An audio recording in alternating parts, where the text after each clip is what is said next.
What's up, guys? Welcome back to the Off the Field Cricket podcast. Firstly, Neil, how are you doing, man? All good? I'm great, buddy. How are you? I'm good. I'm good. So it's quite late at night, so I'm a little lazy to do this, but got to do what you got to do, man.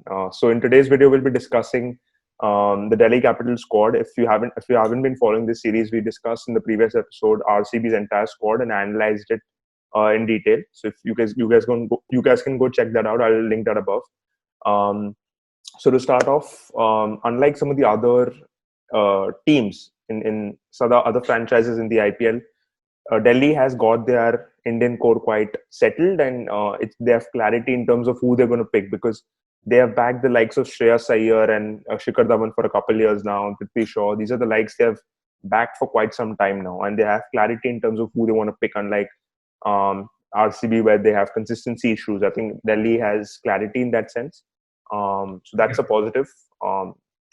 And a great positive is the leadership. I feel Shreyas Iyer has replaced Gautam Gambhir really well. He's filled the shoes of captaincy really well. And Ponting, the presence of Ponting itself, it's helped Mumbai Indians in the past. It's definitely helping Delhi Capitals. It's evident in the performances, the track record in the previous year because they qualified for the playoffs last time, right? Yeah. So all in all, Delhi Capitals has great momentum coming into this year's IPL. They are a very settled side, unlike some of the other teams such as RCB. So yeah, what do you want to say about that? Because there's a lot to talk about in terms of Delhi Capitals. Yeah, I think you're absolutely right about the Indian core being set.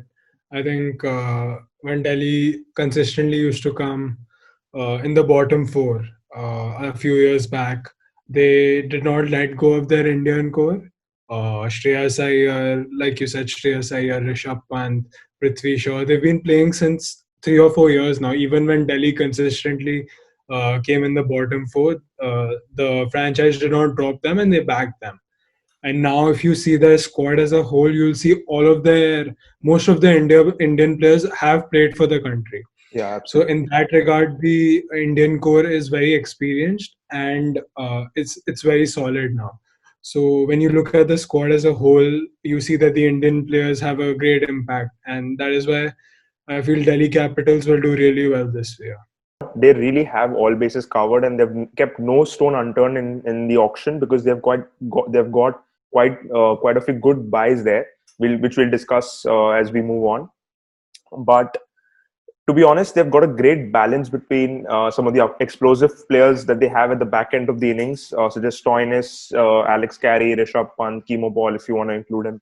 Um, and at the top, you have the likes of Shikhar Dhawan, Prithvi Shaw. Prithvi Shaw is a little explosive too, but he's compared to the other ones that they have at the back end.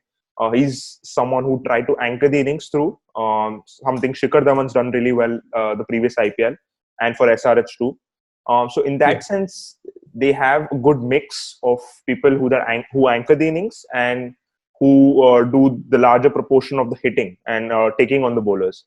So what do you want to say about that? Because I know Delhi is one of your favorite franchises, and to Yeah. have this kind of balance after such a long time, because Delhi used to be the underdog, and but yet, well, till the last season they were still underdogs. So what do you want to say about that? No, exactly. You're actually absolutely right because I think it's the same fact that they've been backed. If these Indian players wouldn't have been backed for these 3 4 years, I don't think they would have had such a dynamic Indian core. The fact that they've been backed and they're consistently doing well. If you see the change from 2018 to 2019, the change in the squad was not too much. They had pretty much the same players. It was just, I think they've learned from their mistakes over the years, especially the Indian core, and they've actually put that learning into performance, which is why you can see from, I think coming last in 2018, they ended up third. Yeah. So that big jump is because of the Indian core being backed, and now they're consistently performing well, and they will perform well in the future as well. There's no doubt about it. Okay, so let's go ahead and quickly look at some of the auctions, some of the buys at the auction, as well as some of the transfers that Delhi's indulged in. So I'll quickly go and read those out. So some of the main buys of the auction were Stoinis, Carey, Nokia. and Hetmyer. So these have been the highlights of that auction, really. Some of the biggest buys, I could say. And in the transfers, they've had two huge Indian players, some of the stalwarts of the game, Ajinkya Rahane and Ravichandran Ashwin. Loads of experience in the IPL, loads of experience in international cricket. So yeah, what are your comments on this? Because this is huge for Delhi to have such depth in all three departments, batting, bowling, fielding. So what do you want to say? I think they've done a great thing in the auction, which will not only help them in this season, but also in seasons to come when it comes to retentions and the right to match cards, etc. Because if you see the last year's squad, the foreign players weren't that good. They had Colin Ingram, they had Colin Munro in the middle order, who are pretty decent, but not so good. But when you see the foreign players that they've bought in this auction, it's really going to strengthen their middle order. When you see the likes of Hetmeyer, Stoinis, Carey, and Chemo Paul. Chemo Paul was already part of the franchise, but the new three big names that I can remember, these three will definitely strengthen the middle order. And along with the Indian core, it seems like a formidable batting lineup. They seem like the team to beat this year. Yeah. So initially, if you guys have noticed, they were concerned about who's going to open the innings, because initially, obviously, they backed Shreyas Iyer. They tried to bring in Gautam Gambhir, but he didn't really work out. Then they've gone to Shikhar Dhawan and Prithvi Shaw since they've changed their jersey. So that was really the concern earlier. Now and then it transitioned into the middle order, that being the matter of concern, and they've clearly tried to sort that out, because I think Delhi in the recent years has struggled really with their middle order strength and their finishing. Really, that explosiveness at the end of the innings to finish that game off, or really giving that finishing touch at the end of a first innings total. And they've tried to focus on that by buying the likes of Stoinis, which was dropped by RCB, Carey, Hetmeyer. This really, as you said, creates a very formidable batting lineup, and fortifies your middle order and your finishing ability, really. So it gives you a complete package as a batting lineup. I think earlier, the thing was that Rishabh Pant used to play majority of the death overs, because he used to come in the 10th or 12th over, and he used to play the last 8 overs and score about 70, 80 odd, or sometimes he used to score a century as well. I remember that 128 innings against SRH where he went berserk. So in most cases, Delhi has not required a finisher, because someone from the top four would play till the end, be it Shreyas Iyer and on most occasions Rishabh Pant. But the fact that now they've gotten these three foreign finishers or middle order batsmen, it will definitely reduce the pressure on the other batsmen, and they can play even more freely, which makes them an even more dangerous batting lineup. They did try with Maxwell. They had Maxwell as that sort of a pinch hitter at the latter half of their batting lineup, but it didn't really work out. They ended up sacking him. Or is he still with Delhi? No, he's going to Punjab this year. He's going to Punjab. Okay, so he's back to Punjab. I think a lot of people are saying back to Punjab, and in 2014 he had this amazing season with Punjab in UAE. Yeah. So a lot of people are saying that it's going to be a repeat of that. Hopefully, we'll see what happens. I mean, after all that he's gone through with that mental health, I hope he has a good season, man, and he hope pays off all the money that they have spent on him. But now let's talk a little bit about the Indian transfers that they've had, Ajinkya Rahane and Ashwin. So Ashwin has come at the back of a decent, I'd say okayish sort of a season last year with KXIP, and he's coming and as a leader, because he captained KXIP. Now they sacked him as a captain. I personally like him as a captain. I think he's pretty decent. So that will add to the leadership group of Delhi Capitals with Shreyas Iyer. But the only thing I hope is Ashwin's ego doesn't get to him, and he doesn't try to take over the captaincy quite literally, because knowing Ashwin's character and having observed him, he wants to be in charge of things. He's that passionate about the game. So hopefully that passion doesn't end up being dominance, and that there shouldn't be that rift and that sort of negative competition, if I can call it that, against Shreyas and Ashwin. And I hope they work together towards making the right decisions for the team. Yeah, but I think they have a lot of leaders in their midst. They have Rahane as well now, who has led Rajasthan Royals earlier and is the vice captain of the Indian Test team. Yeah.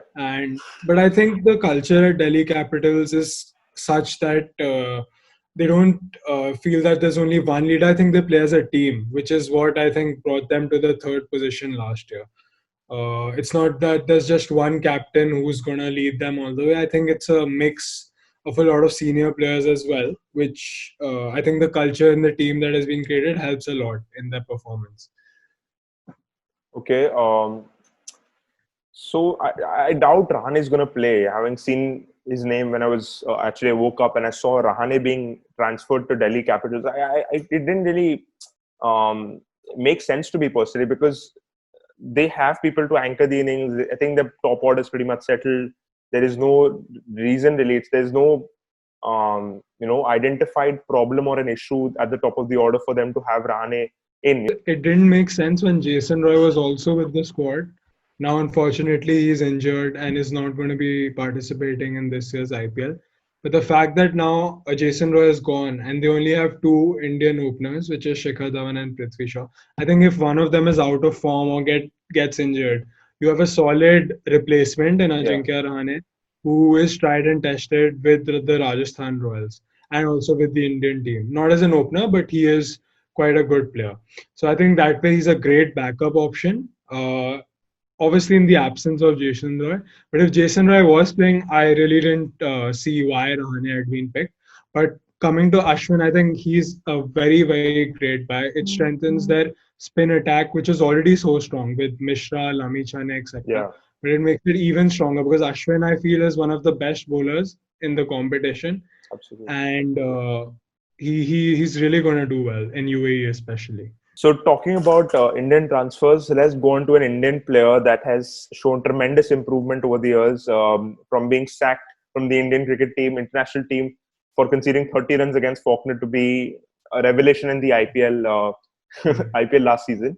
Ishant Sharma has come a long way, and I hope this redemption has really made him happy. What do you think about the rise of Ishant Sharma? It's been quite a revelation. It's been quite something to enjoy for all cricket fans, because having seen Ishant Sharma in the test setup and the way and the tremendous success that he's had, and to be able to replicate that in the shorter format of the game, it's never easy because with the white ball not swinging as much, and such explosiveness, big bats, smaller grounds, it's never easy for you, especially when you're accustomed to the test line length bowling, because in T20 cricket it's so dynamic that people end up finding out the sort of lengths and line and lengths that you're bowling, and you end up conceding runs. But the way he bowled last season, it was quite a revelation.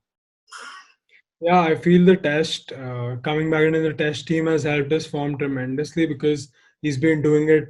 He's been doing well in the test format, which and his form is now coming into the T20 format as well. So earlier he used to be a shoulder bowler, which means he used to just run in and bowl with pace, Yeah, not seeing the line length or the swing or anything. But his wrists have improved. Since he's come back into the test team, he's focused a lot on his line length, his swing, etc., which has not only made him a good test bowler, which is now also helping him as a T20 bowler. Because if you see, genuine swing and seam works in any format, and it gets you wickets even if it's the T20 format. So I think which is what the comeback to the test team has helped us form in the T20 format as well.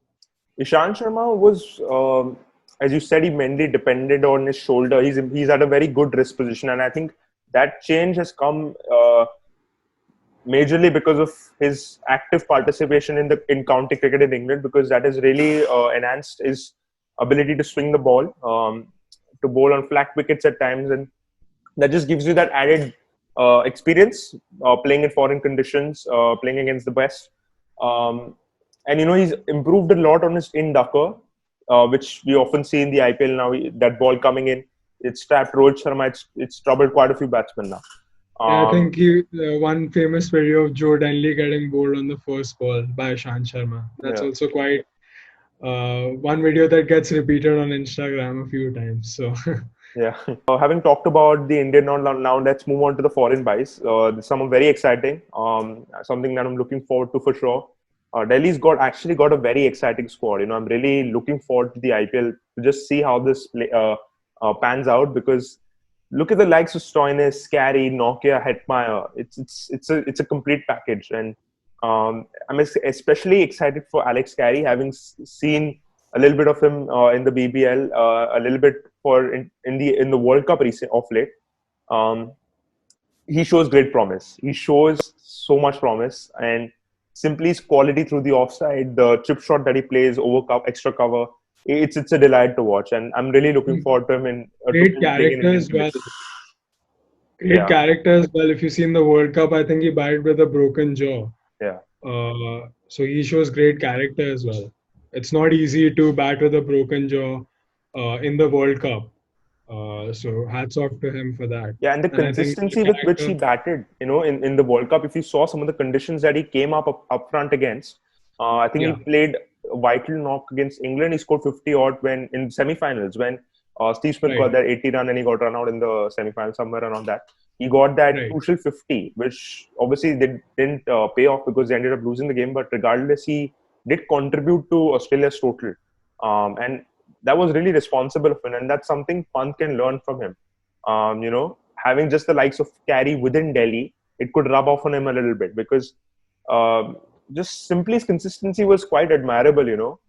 At that age to be showing such maturity, it's really great to have him in Delhi and he shows great promise. Hetmeyer, I hope history doesn't repeat itself, and after being dropped by RCB, he doesn't end up going all guns blazing this IPL. But I mean, he's quite an exciting player.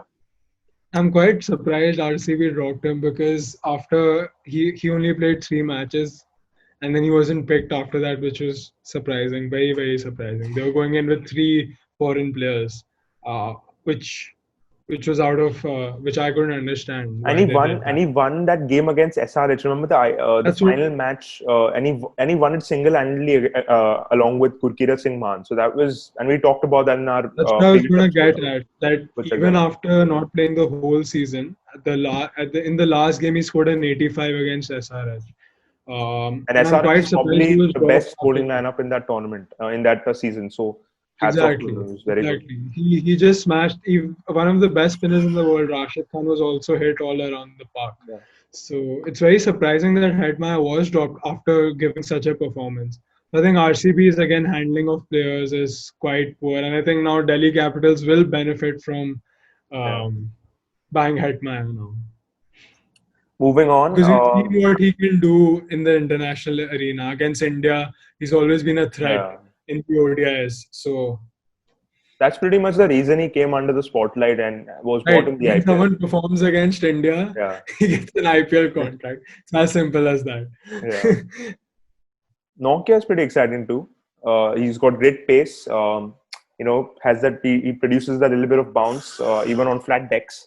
And some of what we saw in the Test series against India when South Africa toured, I think last summer, and he was quite exciting to watch. I think Rabada and Nokia, if they both play together, I think it's going to be a nightmare for the batsmen. Both bowling at 150 kilometers per hour. It's going to be a nightmare for the batsmen to face, especially at the death. Those searing Yorkers, if they're consistent enough, I think they'll have one of the best death bowling lineups. We don't have much of that in the IPL, do we? We don't have those express pacers, We don't have much of those. We have Rabada, maybe Stark if he plays, Pat Cummins. We don't have many that come to mind. Even I think Cummins would not be able to consistently bowl 150. But if you see the likes of Rabada and Nokia, they constantly and consistently hit that 150k mark. And obviously Stark isn't playing this IPL. So I think other than that, you won't see many bowlers who can bowl at 150 plus. It's like he's playtime and it's free time. In the dance, they have to take a glance. So we stepping out the room.